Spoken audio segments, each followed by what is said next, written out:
Hi friends, welcome to Jo's kitchen. நீங்கள் இன்னும் நம்ம ஜோஸ் கிச்சன் சேனலை சப்ஸ்கிரைப் பண்ணலையா? சட்டுன்னு சப்ஸ்கிரைப் பண்ணிவிட்டு லைக் பட்டனையும் ஹைப் பட்டனையும் தட்டி விட்டுட்டு வாங்க வீடியோக்குள்ளார போகலாம். இந்த கோடை காலத்தில் உடல் சூடு அதிகமாக இருக்கா? முகம் ரொம்ப சோர்வாக இருக்கா? உடல் ரொம்ப பலவீனமாக இருக்கா? ஒரு சின்ன இயற்கையான பொருள் உங்களோட உடம்பை குளிர்ச்சியாகவும் பலமாகவும் மாற்றும்னு சொன்னால் நீங்கள் நம்புவீங்களா? அதுதாங்க பாதாம் பிசின். இன்னைக்கு வீடியோவில் பாதாம் பிசின்னா என்ன, எப்படி சாப்பிடணும், யாரெல்லாம் சாப்பிடக்கூடாது அப்படின்னு எல்லாத்த பற்றியும் தெளிவாக தெரிஞ்சுக்க போகிறோம். ஸோ வீடியோவை ஸ்கிப் பண்ணாமல் பாருங்கள் ஃப்ரெண்ட்ஸ். இந்த ஒரு வீடியோ உங்களோட ஹெல்த்தையே சேஞ்ச் பண்ணலாம். சரி வாங்க வீடியோக்குள்ளார போகலாம். ஃபர்ஸ்ட்டு பாதாம் பிசின்னா என்னன்னு பார்க்கலாமா? பாதாம் பிசின் அப்படிங்கிறது பாதாம் மரத்திலிருந்து வெளியே வரக்கூடிய ஒரு இயற்கையான கம் தான். இது இயற்கையாகவே மரத்தோட பட்டையிலிருந்து வெளியேறி உலர்ந்த நிலையில் நமக்கு கிடைக்குது. இது ஜெல்லி மாதிரி தண்ணியில் ஊற வைக்கிறப்ப மாறிடும். உடல் சூட்டை குறைக்கக்கூடிய ஒரு அருமருந்து அப்படின்னா இந்த பாதாம் பிசினை சொல்லலாம். பாதாம் பிசினை பொறுத்த வரைக்கும் அதில் என்னென்ன ஊட்டச்சத்துக்கள் இருக்குன்னு பார்க்கலாமா? இயற்கையான நார்ச்சத்து, கால்சியம், மெக்னீசியம், தாதுக்கள் அப்படின்னு நம்ம உடம்புக்கு தேவையான எல்லா சத்துக்களுமே இந்த பாதாம் பிசினில் இருக்குது.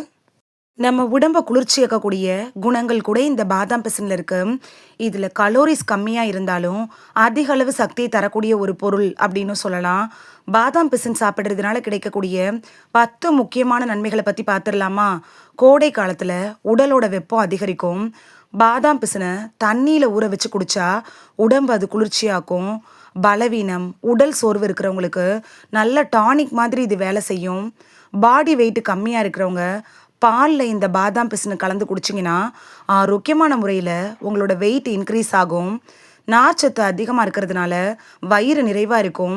அதிகமாக சாப்பிட்றதும் குறையும். குடல் இயக்கம் கூட சீராகுங்க. பெண்களுக்கு மாதவிடாய் காலத்தில் ஏற்படுற சோர்வு குறையும். ஆண்களோட உடல் சக்தியும் ஸ்டெமினாவும் அதிகரிக்கும். பாதாம் பிசின் சாப்பிட்றதுனால உடல் சூடு குறையும்.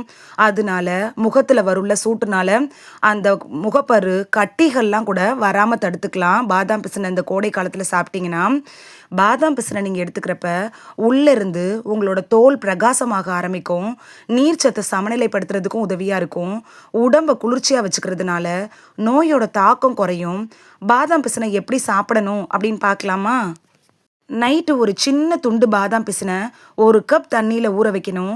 காலையில் பார்த்தீங்கன்னா அது ஜெல்லி மாதிரி மாறி இருக்கும். பாதாம் பிசினை பால், நன்னாரி சர்பத், ரோஸ் மில்க் அப்படி இல்லைன்னா ஸ்மூத்தியில் கூட நீங்கள் சேர்த்து குடிக்கலாம். தினமும் 1லேருந்து 2 துண்டு நீங்கள் எடுத்து ஊற வச்சிங்கனாலே போதும். அதிகமாக சாப்பிட வேணாம். யாரெல்லாம் சாப்பிடக்கூடாது அப்படின்னு பார்க்கலாமா? சுகர் ப்ராப்ளம் இருக்கிறவங்க இனிப்போடு சேர்த்து குடிக்கிறப்ப கவனமாக இருக்கணும். அதிகமாக சளி பிரச்சனை இருக்கிறவங்க, கர்ப்பிணி பெண்கள், நாள்பட்ட நோய்களுக்காக ட்ரீட்மெண்ட் எடுத்துகிட்டு இருக்கிறவங்கலாம் டாக்டர்கிட்ட அட்வைஸ் வாங்கிட்டு அதுக்கப்புறமா பாதாம் பிசின் எடுத்துக்கிறது நல்லது. இது சாதாரண கம் இல்லைங்க. உடல் சூட்டை குறைக்கக்கூடிய ஒரு இயற்கை நமக்கு தந்த பரிசு தான். இது நமக்கு உடல் பலத்தை தரும், அழகை அதிகரிக்கும். இயற்கை நமக்கு கொடுத்த இந்த பாதாம் பிசின் இருக்குல்ல, அது நம்மளோட உடல் ஆரோக்கியத்தில் ஒரு முக்கிய பங்கு வகிக்குது அப்படின்னு கூட சொல்லலாம். இந்த வீடியோவில் பாதாம் பிசின் சாப்பிட்றதுனால நமக்கு கிடைக்கக்கூடிய ஆரோக்கிய நன்மைகள் என்னென்ன அப்படின்னு தான் பார்த்தோம். அதுவும் கொளுத்தி எடுக்கிற இந்த கோடை காலத்தில் கட்டாயமாக முதல் நாள் இரவே 1லேருந்து 2 பீஸ் பாதாமை ஊற வச்சு மறுநாள் அதை சாப்பிட்டு பலன் பெறுவீங்க அப்படின்னு நம்புகிறேன். இது உங்களுக்கு ரொம்ப யூஸ்ஃபுல்லாக இருந்திருக்கும் அப்படின்னு நம்புகிறேன். இந்த வீடியோ உங்களுக்கு பிடிச்சிருந்துச்சுன்னா லைக் பட்டனையும் ஹை பட்டனையும் தட்டி விடுங்க. இது உங்கள் ஃப்ரெண்ட்ஸுக்கு பயன்படணும் அப்படின்னு நினச்சிங்கன்னா ஷேர் பண்ணி விடுங்க. நிறைய பேர் சப்ஸ்கிரைப் பண்ணாமல் பார்க்குறீங்க ஃப்ரெண்ட்ஸ். நீங்களும் சப்ஸ்கிரைப் பண்ணிவிட்டு பார்த்தா நமக்கு பவர் கிடைக்கும். நீங்கள் சப்ஸ்கிரைப் பண்ணிவிட்டு பார்க்குறது இது மாதிரியான வீடியோக்கள் தொடர்ந்து போடுறதுக்கு எங்களை மோட்டிவேட் செய்கிற விதமாக அமையும் ஃப்ரெண்ட்ஸ். சப்ஸ்கிரைப் பண்ணுறதோட மட்டும் இல்லாமல் பக்கத்தில் இருக்க பெல் ஐக்கானை கிளிக் பண்ணி ஆளுங்கிற ஆப்ஷனை கிளிக் பண்ணி வச்சிட்டிங்கன்னா நாங்கள் வீடியோ போட்ட உடனே நோட்டிஃபிகேஷன் உங்கள் செல்ஃபோனை வந்தடையும்.